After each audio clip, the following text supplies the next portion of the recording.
Real stories, fake people. You're watching WAIN News. Good evening. This is WAIN News.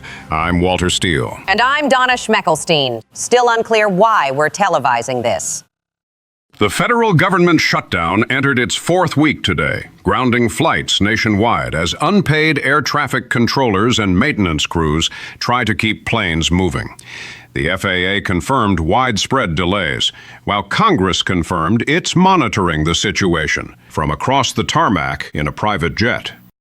To keep passengers moving, several airports have introduced cost-cutting measures they're calling self-service aviation. That now includes an I search you, you search me screening procedure, passenger-assisted refueling, and a strict if it's brown, send it down flushing policy. Economists estimate the shutdown is costing the economy $140 million a day. Stock in neck pillows dropped 13% on the news. President Trump continued his Asia tour this week, meeting with leaders in South Korea and China. The White House said the trip focused on trade and security, highlighting new investment talks and efforts to strengthen regional partnerships. In Seoul, he praised the country's fantastic discipline and thanked them for being the good Korea. In Beijing, he complimented China on its tremendous walls and inked a deal for naming rights. At each stop of the tour, Asian leaders presented traditional gifts of peace and partnership. In return, Trump offered 25% off at his merch table, featuring signed Bibles and commemorative bricks from the East Wing of the White House. Federal agents this week arrested several former NBA players and a coach for running an illegal gambling ring that allegedly bet on games they could influence. The scandal's now prompting broader investigations into sports wagering across professional leagues. Meanwhile, WNBA players reportedly tried to organize a similar side hustle, but discovered Vegas doesn't offer odds on games no one watches. For the Women's League, though, the money problem is real. Their labor deal expires this month, and talks over pay and travel have stalled. In a bid to improve compensation and engagement, the league unveiled a three-point plan: courtside tip jars, platform sneakers, and covering the court in trampolines during the third and fourth quarters.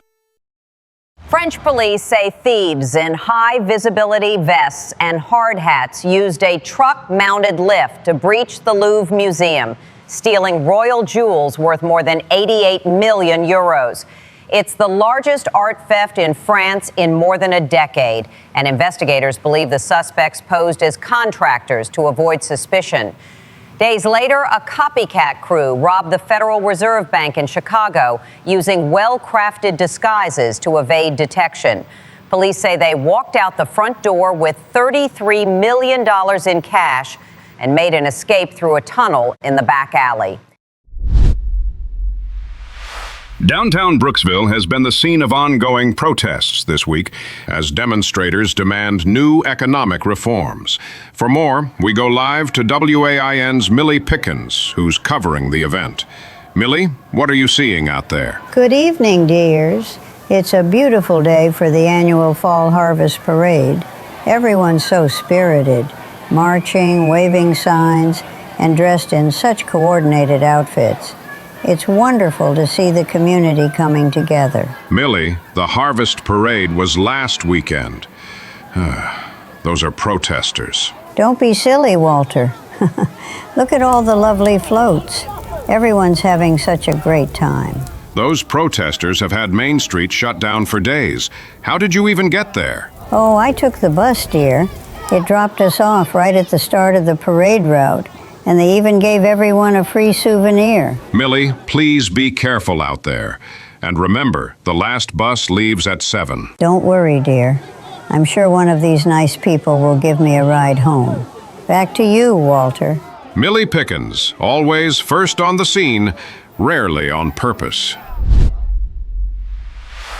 Analysts say Americans spent more than $12 billion on Halloween this year, a record high driven by adult costumes and last-minute panic. The National Retail Federation reports a surge in creative reinterpretations of public figures, most of them requiring at least one moral waiver. Among the top trends this year were Labubu's and Uncle Herschel, while many resorted to the predictable fallback, sexy Ozempic skeleton. That one's funny all year long. Let's see what skeletons are hiding in Walter's corner this evening.